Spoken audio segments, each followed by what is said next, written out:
Atëherë përshëndetje për të gjithë. Uroj që sot Republika jonë të ketë zgjedhje të qeta, zgjedhje të rregullta, zgjedhje demokratike.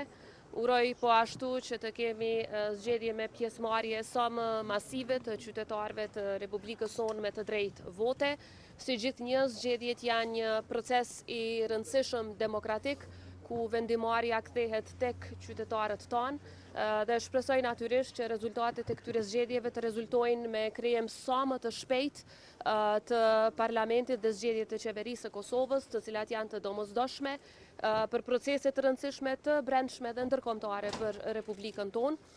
Dua t'i falenderoj të gjitha institucionet që janë angazhuar dhe angazhohen edhe gjatë ditës së sotme që ky proces zgjedhor të jetë sa më i rregullt, nga Komisioni Qendror i Zgjedhjeve tek institucionet tona të sigurisë dhe ato të drejtësisë. Si gjithmonë, një falënderim edhe për juve mediave që sot gjatë tërë ditës do të raportoni për këtë proces.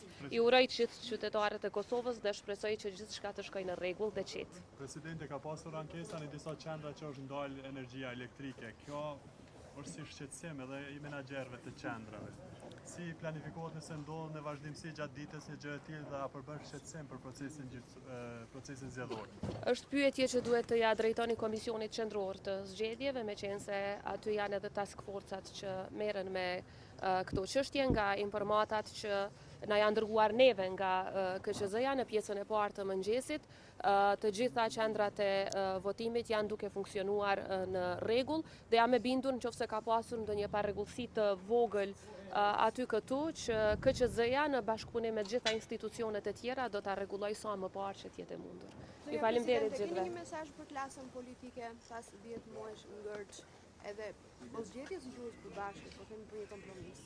Natyrisht ky ka qenë mesazhi im gjatë tërë kohës dhe menjëherë pasi të përfundoj ky proces zgjedhor, jam e bindur që të gjitha partitë politike do të gjejnë një rrugë përpara në mënyrë që të kemi institucione funksionale, stabile dhe me legjitimitet të plotë, të cilat do të marrin vendime në të mirë të qytetarëve tanë dhe të Republikës sonë.